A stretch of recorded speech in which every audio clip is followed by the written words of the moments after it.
Né? O nosso trabalho aí incansável é, para tomar a melhor decisão, ele precisa ter uma visão completa, ele não pode olhar só uma parte, ele não pode olhar só um pedaço da história, ele tem que ter certeza que está entendendo a situação inteira, todos os canais de vendas, todos os momentos de decisão do ponto do consumidor, para que com isso possa oferecer um melhor produto no preço correto e aí toda a roda girar de forma mais eficiente. Eu acho que existe uma visão no mundo corporativo, nos bens de consumo, que eu estou mais envolvido, onde a gente muitas vezes complica mais do que devia, né? Coloca-se mais métricas do que o necessário, porque eu tenho que atender e agradar muita gente dentro de uma única corporação. A nossa equipe ela é muito treinada, preparada, a gente tem um programa bem grande interno de treinamento, onde ele tem o papel de também provocar o cliente, de também discordar de muitas das decisões que o cliente possa estar tomando. E acho que o cliente não aproveitar isso seria um desperdício. Olá pessoal, tudo bem? Sejam todos bem-vindos ao nosso Video Talks. Hoje nosso convidado é um dos executivos mais bem posicionados para falar sobre a relação entre canais de venda, indústria e o shopper. Eu recebo aqui o Alfredo Costa, CEO da Nielsen, uma das maiores referências globais em inteligência de mercado, comportamento de consumo e informações de vendas no varejo. E no momento em que dados de decisão caminham cada vez mais juntos, nada melhor do que entender como transformar tudo isso em impacto no PDV e vantagem competitiva. Alfredo, super obrigado pela tua presença aqui comigo. É um prazer enorme estar aqui com vocês aí para esse bate-papo, que tenho certeza que vai ser muito rico. Não tenho dúvida nenhuma, cara. Deixa eu começar te perguntando o seguinte, a Nielsen vem passando por transformações, enfim, especialmente nos últimos 4 anos, depois de que ela foi adquirida, se não me engano, por um fundo de investimento, né? Como é que está a companhia hoje, né? Como é que a companhia está estruturada, como é que ela está oferecendo os seus serviços ao mercado? É uma ótima pergunta para começar, né? E uma das mudanças, e aqui até indo no ponto que você mencionou, uma das mudanças vem até no nome. Hoje é Nielsen IQ. Perfeito. Né? Ele começa Aliás, você está com o logo. O logo aí, né? Boa. Da companhia. Estão chamando de Nick? Não. Não. Não, Nielsen IQ. É Nielsen IQ, essa acaba sendo a versão mais curta do nome da companhia, que mudou junto com essa mudança, onde a gente teve o investimento, a aquisição por parte da Advent, né, um fundo bastante conhecido. E desde então, isso tem praticamente 4 anos, essa aquisição foi feita investimentos muito altos em termos de, principalmente em tecnologia, plataforma, nos últimos anos, aquisições de algumas empresas, de algumas soluções, de algumas verticais dentro do mercado, para que a gente entregue cada vez mais. O objetivo é uma visão completa para o consumidor, para o nosso cliente, né? Uma visão completa do consumidor para os nossos clientes, né? Sejam fabricantes ou varejistas, para que eles possam, com isso, tomar as melhores decisões de negócio, né? O nosso trabalho aí incansável é, para tomar a melhor decisão, ele precisa ter uma visão completa, ele não pode olhar só uma parte, ele não pode olhar só um pedaço da história, ele tem que ter certeza que está entendendo a situação inteira, todos os canais de vendas, todos os momentos de decisão do ponto do consumidor, para que com isso possa oferecer um melhor produto no preço correto e aí toda a roda girar de forma mais eficiente. Então a gente sai, né, indo do que tinha anos atrás muito uma companhia que estava desenhada muito em função das metodologias, são metodologias quase que muito testadas, aí, com muita expertise em relação a isso. Elas seguem existindo, mas eram produtos relacionados a essas metodologias para um foco voltado a soluções para os nossos clientes, né? Então, muitas vezes a gente entrega projetos, análises, estudos, sem o cliente precisar, ele pode, né, se ele quiser, mas ele não precisa saber, mas qual que foi aquela metodologia para aquela determinada conclusão ou insight. Só você precisa saber que aqui tem uma oportunidade para otimizar seu preço, e otimizando esse preço, a sua venda, a gente já projeta, já faz forecast do que pode acontecer, né? Um exemplo. Perfeito, perfeito, cara. É como se, na realidade, vocês estão unindo todas essas metodologias a favor de um insight que possa gerar, enfim, um impacto de verdade no negócio dos clientes de vocês. Exatamente. Eu quero voltar mais nisso daqui a pouco, mas fiquei muito curioso para saber o seguinte. Uma das coisas que a gente mais percebe que as pessoas têm muita curiosidade é sobre a carreira dos executivos que a gente, enfim, convida aqui para participar dessas entrevistas. E quanto tempo você tem de Nielsen?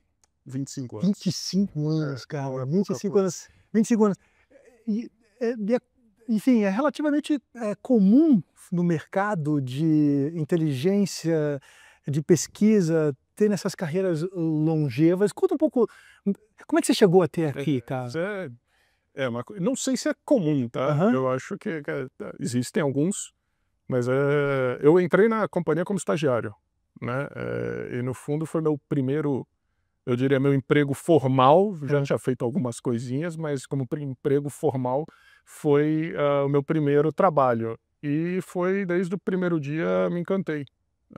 De verdade. Mesmo sabendo, naquele início, eu não sabia nem muito bem o que a Nielsen fazia, Aham. né? Mas foi aprendendo, entendendo. Eu atendi, já trabalhei com praticamente, não sei, quase todos os clientes em algum momento, né, da minha carreira, com todas as indústrias. Já tive a experiência de liderar a equipe de operações, e operações que a gente chama, incluindo estatística, campo, Uau. toda a parte de processamento de dados, né?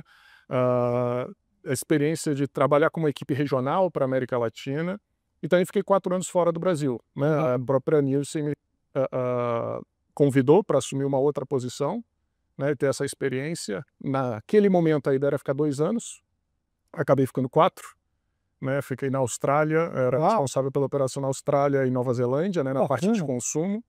E retornei há 4 anos atrás para o desafio de assumir a operação do Brasil. Praticamente junto com, enfim, a junção que foi realizada por esse fundo. É, Talvez essa uma das razões de... no mesmo momento do retorno, foi repensar muito do modelo, como que a gente faria aí, modernizaria muito.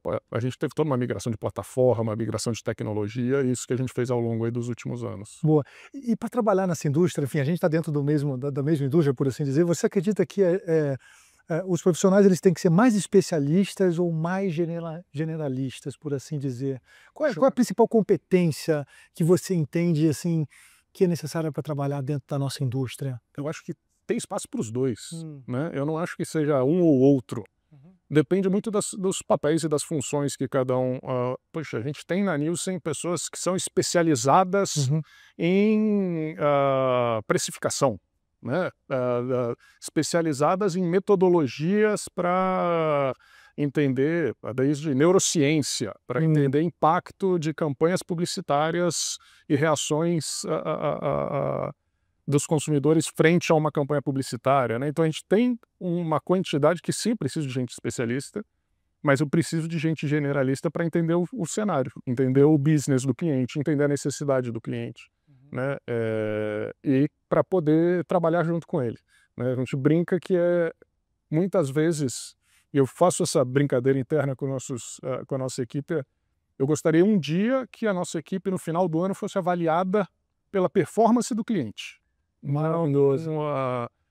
Não pela performance que o gestor tem dela internamente, mas se eu trabalho com aquele cliente e ele está tendo sucesso no mercado, isso tem um papel de nós estarmos aportando. Então, eu acho que nesses casos eles precisam ser um pouco mais generalistas. Muito bacana esse teu ponto de vista. Eu acho que eu vou roubar essa sua etiqueta para levar isso lá para o time da Vídeo também. Acho que faz todo sentido mesmo, de verdade. É um desafio. Eu já tentei pensar em formas, não consegui colocar isso na prática. Ainda é muito... Mas é... Claro. Não, mas é a visão. É a visão. Ou seja, todo mundo, quando essa visão é compartilhada, ainda que a prática seja difícil de implementar, eu acho que você já vai transmitindo aos poucos aonde você quer chegar, né? No final do dia, é isso que interessa. Vamos aterrissar um pouco agora para falar daquilo que você está vendo do mercado hoje, né? A gente tem acompanhado os números econômicos no Brasil, né? Taxa de juros de 15% quase ao ano, inadimplência crescendo, taxa de desemprego 7%, enfim, o dólar sobe, o dólar desce, enfim. Como é que a economia hoje está impactando as relações de consumo? Como é que a economia hoje está impactando o varejo? Como é que a economia hoje está impactando a indústria do ponto de vista dos números e também das percepções qualitativas que vocês são capazes de extrair? Eu acho que tem alguns fatores, né? Na hora que a gente fala de todas essas questões econômicas, hoje, Marco, obviamente, o impacto de juros, de inflação, né? Os juros altos tentando segurar a inflação, tem um impacto direto no bolso do consumidor. Na hora que a gente olha a indústria e o varejo brasileiro como um todo para consumo massivo, né, de produtos de giro rápido, a gente ainda vê um saldo positivo, mas uma desaceleração em relação ao ano passado. Né? Na hora que a gente fala de inflação na casa dos 5%, essa inflação na casa dos 5% ela é o IPCA médio, geral, medido por todas as categorias. Se a gente vai só para a inflação de alimentos ou só para a inflação de commodities dentro do varejo brasileiro, algumas das categorias, as cestas, batem na casa de 19% e 20% de inflação nesse mesmo período, comparando contra um IPCA de 5%. Uau. Né? E o que a gente tem visto isso como consequência é o consumidor fazendo uma ginástica para fazer o seu orçamento encaixar. Você tem uma dualidade, né? A taxa de desemprego está baixa, a renda, a massa salarial, ela está relativamente positiva nos últimos meses, nos últimos anos, mas uma inflação alta, taxa de juros alta, né? O consumidor brasileiro é extremamente criativo, né? Um dos mais elásticos a preço no mundo. Né? Então você tem hoje categorias fazendo um trade-down, né? Cada vez mais marcas trocando por marcas baratas, né? Mas um movimento diferente do que já existiu em momentos anteriores, em anos anteriores de crises ou de complicações financeiras aí do ponto de vista econômico, que é, ainda assim, muitas dessas decisões de fazer um trade-down, de trocar uma marca de um preço X por uma marca 10% mais barata, por exemplo, ele faz essa opção para poder sobrar um orçamento, sobrar uma parte desse bolso para consumir um produto mais caro. Né? Então é um movimento um pouco diferente do que a gente via anos atrás. Interessante. Passa a ser os dois polos crescendo, os dois polos apresentando crescimento, tanto marcas de baixo preço, quanto muitas das marcas de preço um pouco mais alto, que entregam um diferencial, que entregam um valor agregado, também apresentando crescimento. Isso vem da onde? Por que dessa mudança? Porque é interessante esse ponto de vista que você está trazendo, Porque porque não existe só o trade-down, né? Ou seja, enfim, apertou o bolso, eu reduzo, enfim, o meu consumo, eu troco por marcas mais baratas, mas também tem essa pequena fatia que sobra, que, como você bem disse, se mantém ou vai para marcas, faz um trade. Por que isso? De onde é que vem essa? É uma necessidade. Eu acho que tem a questão de atender a necessidade do consumidor. Tá. Né? Na hora que a gente olha entre categorias, né? Isso é muito claro na hora que você olha para a cesta, e obviamente a gente fala aqui de números mais gerais, Claro. E cada categoria ou cada consumidor tem a sua própria história. Claro. Mas categorias de limpeza, por exemplo, sofrendo mais com trade-down. Perfeito. Em detrimento a outras de perfumaria, tendo mais espaço para trade-up, Perfeito. para preços mais caros. Então é o consumidor falando, poxa, esse produto aqui para limpeza do meu lar é bom o suficiente. Perfeito. E eu aceito pagar, e eu topo pagar um pouco menos. Mas esse produto aqui para o meu uso pessoal, eu quero sim ter experiência e pagar um preço um pouquinho mais alto. Pela influência do que eu vi na internet, nas redes sociais, ou porque... Então você vê esses movimentos acontecendo. Ou mesmo cervejas com um posicionamento de preço um pouco mais alto também apresentando desempenho forte. Você vê categorias, cremes para pele é outra que também apresenta segmentos mais caros apresentando crescimento também bastante forte. Então é uma ginástica que o consumidor faz. Ele acaba pegando categorias que são commodities, onde tem uma menor conexão, muitas vezes, do consumidor com a marca. Naquele caso, ele topa fazer uma redução no nível ali, entre aspas, muitas vezes o produto entrega tem a mesma entrega, mas tem um preço mais competitivo, e para separar uma verba, separar uma parte do orçamento para ter uma experiência diferenciada. Interessante. E isso acontece também, desculpa te interromper, mas você consegue ver esse mesmo movimento olhando o varejo. Né? Todo mundo, e a gente já vem há alguns anos falando do atacarejo, que segue crescendo, e é crescendo, entregando preço mais competitivo. Em detrimento, as farmácias também crescem, entregando uma experiência mais premium. Supermercados com posicionamento de premium também apresentam crescimento. Então, o movimento que a gente vê nas marcas, você também consegue ver até mesmo no varejo. E talvez as próprias indústrias também fazendo isso, né? Seja, trazendo essa mesma lógica para a indústria, com a oferta de produtos cada vez mais segmentados, para atingir talvez aí uma nova perspectiva de um consumidor que está... Pelos exemplos que você trouxe, me parece que a indulgência e os cuidados pessoais passaram a ter um espaço de consciência dentro da necessidade de consumo, e por conta disso se separou aí. Para essas coisas eu vou querer gastar produtos melhores, mas para aquilo que é meio que básico eu estou feliz com com as ofertas de menor preço. Exatamente. Eu sempre falo com um pouco de cuidado essas conclusões, porque isso você vai ter cada consumidor com o que ele considera indulgente para um não é indulgente para o outro. Claro. O que ele considera que aquele vale a pena gastar é diferente. Mas, na hora que a gente olha em linhas gerais, é exatamente isso que você comentou. Perfeito, cara, bacana. Agora, e o shopper, né? Especificamente aquele cara lá na gôndola, né? Aquele que está comprando no dia a dia. Como é que você avalia, assim, pelos estudos que vocês têm, enfim, seguramente de anos, né? Ou seja, acompanhando, como é que está a evolução do shopper na perspectiva da Nielsen IQ? Agora eu já estou falando certo o nome. Eu sofro também com o nome. Eu acho que tem uma questão, ele cada vez mais seletivo. Né? A gente, por exemplo, hoje, e aí eu coloco, ele está cada vez mais seletivo, cada vez tendo mais consciência para tomar decisão, seja em função de acesso à informação, à rede social, mais fontes de informação, pesquisa. Cada vez mais a gente vê presença do consumidor afirmar e mostrar que está fazendo lista de compra, e está seguindo uma lista de compra, mais do que a gente tinha alguns anos atrás, né? Tomando a decisão relacionada a preço, né? Preço cada vez mais sensível. A gente está falando hoje de uma elasticidade média de preço no Brasil de 2,1, que é perto. Eu não lembro de nenhum outro país do mundo que a gente esteja nessa casa, né, nesse patamar de 2,1, para categorias básicas chega a bater 2,4. Caramba! Cada 1% a mais de preço, em média, reduz a venda em 2,4%. Né? Então você tem um consumidor muito sensível a preço, né, muito sensível a tomar a melhor decisão no ponto de venda. E aí a necessidade de estar bem ali, aí volta para uma outra, que vocês também conhecem muito bem, a execução dentro do ponto de venda, que é fundamental. Sem dúvida. E como posicionar bem, está bem colocado, está bem precificado, bem comunicado esse preço para o consumidor é fundamental. Então eu vejo um consumidor mais seletivo do que nunca, e aí eu não sei te dizer, aí é a opinião pessoal, se o fator é mais fontes de informação, ou um aperto orçamentário maior que faz com que ele precise também pesquisar mais e ser mais seletivo. Talvez os dois, eu acho que um pouco de cada. Uma combinação de algumas coisas. Né?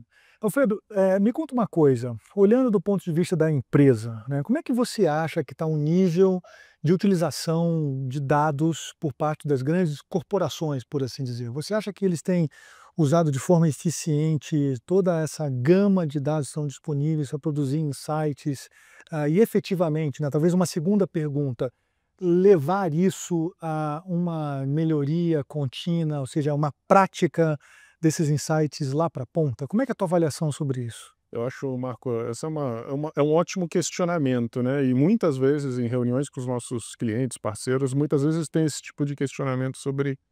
Eu acho que ainda tem muito espaço para melhorar, né? Eu acho que existe uma visão no mundo corporativo, nos bens de consumo, que eu estou mais envolvido, onde a gente muitas vezes complica mais do que devia, né? Coloca-se mais métricas do que o necessário, porque eu tenho que atender e agradar muita gente dentro de uma única corporação e se esquece de uma métrica principal ou de 2 ou 3 métricas que seja de satisfação dos clientes, seja de efetivamente do quanto se está vendendo, do resultado e coisas assim, para que olhar métricas que às vezes não estão tão conectadas. E perde-se o foco para o que deveria ser prioridade de atender bem o consumidor. Então, voltando na sua pergunta, acho que existem muitas oportunidades aí de melhoria. Acho que tem empresas mais avançadas, né? Eu não vou entrar aqui nos nomes, mas eu acho que tem algumas que têm muito claro, quase como um scorecard claro do que precisa ser feito. E muitos esses scorecards, né, como um exemplo, eles tendem a ser duradouros, né? Não é que ele não mude ao longo do tempo, mas são pequenos ajustes. Eu preciso ter métricas que são conectadas diretamente ao resultado ou àquilo que se busca dentro da empresa. Porque acho que muito do que se perde é empresas criando centenas, né, dezenas e centenas de KPIs, mas que não necessariamente ele mexe o ponteiro. Né? Ele não necessariamente está olhando só uma variável, ele está olhando só um determinado canal, só um determinado aspecto, sem conectar com o foco principal. Então, é interessante, né?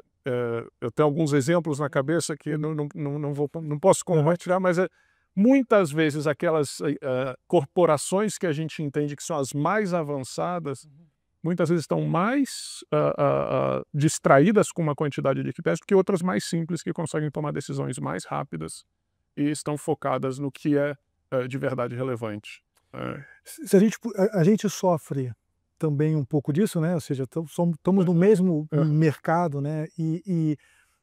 Eu não sei o teu ponto de vista, quero ouvir sobre isso, mas a sensação que eu tenho é que parece que a companhia não conversa. Sim, sim. Né? Eu acho que o que está travando a transformação de a gente usar com mais inteligência os dados é a companhia conversar.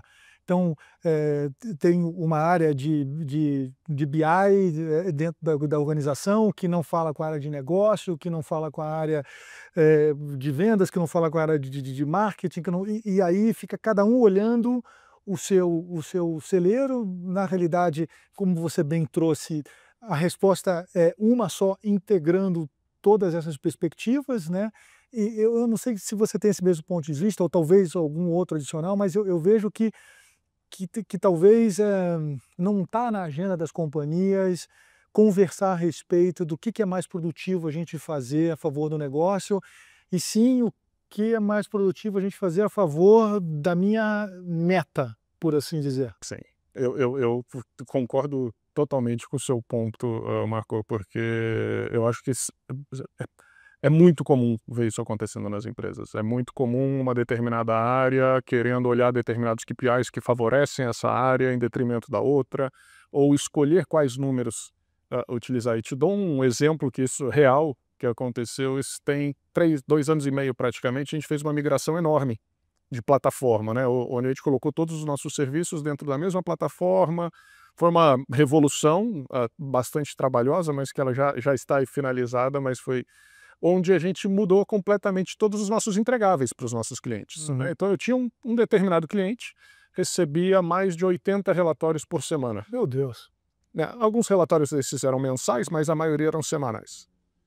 Naquele momento a gente muda de plataforma, né? E essa plataforma simplifica todo esse processo, onde ele teria todas as informações na plataforma, mas não mais recebendo aquilo pronto, ele teria que fazer o login e veria a mesma informação. Antes de fazer a migração, a gente fez o teste. Vamos dar uma olhada. Será que eles começam a segurar alguns relatórios para ver se sentem falta? Mais da metade nem estavam utilizando mais. Cada relatório desses, muitos deles usando exatamente a mesma informação. Só mudava, não, esse aqui quer ver o market share na linha, o outro quer ver por coluna. Um quer olhar de tal forma, um quer olhar tirando determinado segmento, outro quer olhar incluindo determinado segmento. E aí vai no ponto que eu estava comentando antes. Muitas vezes é cada um muito preocupado em mostrar o número que atende à sua narrativa, à sua história, e não necessariamente o que traz o resultado para a companhia. Né? Perfeito. Eu acho que tem aí uma oportunidade. E falando do storytelling sobre esses resultados, né? Você acredita que a história tem que ser contada pelos clientes, ou seja, é nosso papel dar a eles todos os dados de uma forma que ele possa, a partir dali, consolidar as informações a partir das perguntas que eles se fazem olhando? Ou você acredita que as empresas que trazem essa inteligência de mercado e que não necessariamente estão vivendo a realidade do dia a dia, então trazem um viés potencialmente mais genérico, é que tem que levar essa narrativa? Eu acho que tem espaço para os dois. Para os dois. Né? Eu penso no ponto de vista, bem, no dia a dia na Nielsen IQ, eu não posso deixar de ouvir alguém, não posso deixar de ouvir a opinião de algum prestador de serviço, eu não posso deixar de dar ao luxo de falar, bom, eu quero receber o feedback, eu quero ver o que a gente precisa melhorar, eu tenho certeza que tem um monte de coisa que a gente precisa melhorar, mas ao mesmo tempo também tenho as minhas próprias convicções do que acho que precisa ser feito. Eu vejo isso também para os nossos clientes. A nossa equipe ela é muito treinada, preparada, a gente tem um programa bem grande interno de treinamento, onde ele tem o papel de também provocar o cliente, de também discordar de muitas das decisões que o cliente possa estar tomando. E acho que o cliente não aproveitar isso seria um desperdício. Pode ser que alguns não aproveitem, pode ser que alguns nem escutem, mas não estão ali nem ouvindo o que o cara está falando. Na minha opinião, é um desperdício, né? Eu acho que é uma oportunidade. Obviamente, acho que tem que respeitar. O cliente, um fabricante, um varejista, conhece em profundidade o seu negócio, Claro. né? Mas não pode fechar o ouvido, o olho para uma opinião embasada, com informação, um ponto de vista e com experiência, né? A gente estava falando aqui de troca de marca, e uma coisa acontece na categoria de cervejas, depois esse mesmo movimento travestido de outra forma acontece na categoria de refrigerante, que de repente está acontecendo em chocolates e está acontecendo em outro. Você consegue ver movimentos parecidos em categorias, em canais de venda, em formatos de loja, que podem ser copiados, adaptados para cada uma das realidades. Então, fechar só num único prisma, acho que é perigoso. Perfeita a tua observação, né? A gente fica essa dicotomia de tecnologia e serviço, né? Porque a tecnologia vai proporcionar com que você tenha os dados ali disponíveis muito rápidos, etc. Mas tem o conhecimento que vem do serviço, que é essa capacidade de enxergar outras perspectivas que te ajuda a ser melhor, enfim, pela essa experiência adicional que vem de você ter profissionais que estão observando coisas sobre outra perspectiva, né? Que não está ali tão interessado no teu dia a dia. É muito bacana. Eu quero fazer uma última pergunta antes de entrar num outro tópico, que é assim, qual é a informação mais negligenciada? É uma pergunta bem operacional, mas qual é a informação hoje mais negligenciada pelas grandes companhias na gôndola? O que é que as empresas deveriam observar e que está sendo negligenciado hoje, que poderia melhorar a performance de negócio delas, na sua opinião? Essa é uma ótima pergunta. Eu não sei se eu tenho uma resposta objetiva. Tudo bem, tudo bem. Eu acho que existe muita oportunidade de otimização de portfólio, Perfeito. né? Tem muito, e tem varejistas que fazem melhor do que outros, junto com os fabricantes, mas tem categorias, às vezes, com muito pouco diferencial de produto e de preço, que às vezes tem lá 15 itens, um ao lado do outro, praticamente no mesmo faixa de preço, praticamente com a mesma proposta de valor, praticamente existe a necessidade, né, do consumidor. O consumidor quer ele quer sim ter opções, mas opções diferentes, não a mesma coisa vestida de forma diferente. Eu acho que se eu pensasse como uma necessidade no ponto, eu acho que tem muita oportunidade de eficiência, né? Hoje existe uma discussão enorme dos atacarejos de aumentarem o portfólio, mais itens dentro das lojas, e muitos dos atacarejos, bom, que estão tendo sucesso, né, e são muitos deles, ele fala, sim, é mais mix, mas não necessariamente mais mix nas mesmas categorias. Eu preciso ter mais categorias para atender outras necessidades do meu consumidor. Eu preciso ter os itens corretos para aquela categoria que atenda a necessidade dele. Muitos ali, às vezes, é só para ocupar espaço e tirar a atenção do consumidor. Cara, muito bacana a tua observação, porque ela vem exatamente ao encontro do que o Miguel Burrabi, que é o CEO da Neogrid, veio aqui e contou para a gente. Que isso vai gerar, inclusive, uma otimização de supply chain. Total. Ou seja, é a cadeia inteira, né? Ou seja, você, de fato, fazer com que o produto gire, porque o que interessa é o giro, né? E essa otimização de portfólio vem muito ao encontro de você ganhar mais dinheiro pela otimização do giro, por assim dizer. Vou agora para um movimento que vocês fizeram aqui recentemente, que foi, e me corrija se eu estiver errado, foi a Nielsen aqui o que adquiriu a GFK, foi isso? O que isso trouxe de vantagem competitiva? Qual foi a intenção de vocês com essa aquisição? O que o mercado já tem visto de diferente do ponto de vista de portfólio, de produtos, de serviços? Me conta mais um pouco sobre essa história. Marco, essa aquisição vai muito em linha até do que eu comentei no início, né? O nosso propósito e o que a gente vem sempre buscando, e essa é o nosso mantra, o mantra interno de entregar o full view, essa visão completa, né? A GFK, a aquisição da GFK é uma aquisição global, né? Obviamente a GFK ela tinha, né, negócios e pilares não necessariamente uniformes ao redor do mundo, né? Na América Latina, ele foi uma aquisição para a gente muito complementar, onde a gente entra em vertical principalmente de duráveis, né? Então toda a leitura de venda de eletroeletrônicos, de duráveis, semiduráveis, a gente passa a ter uma leitura completa, né? A gente tinha uma leitura limitada até então, onde eu só lia a venda desses produtos dentro dos supermercados. Do canal alimentar. Do canal alimentar. Agora passo a ter uma leitura completa do canal no varejo eletroeletrônico. Exatamente.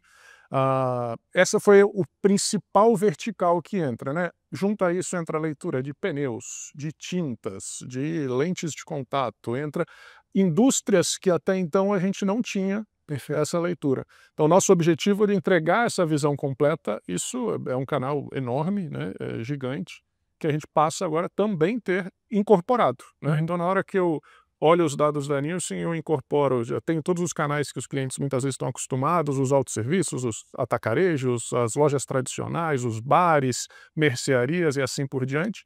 Agora eu passo a ter os eletroeletrônicos também como uma divisão de lojas especializadas, assim como e-commerce e assim por diante, tendo essa leitura completa.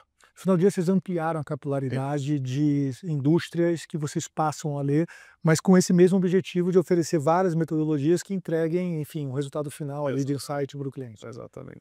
Estamos caminhando para o final.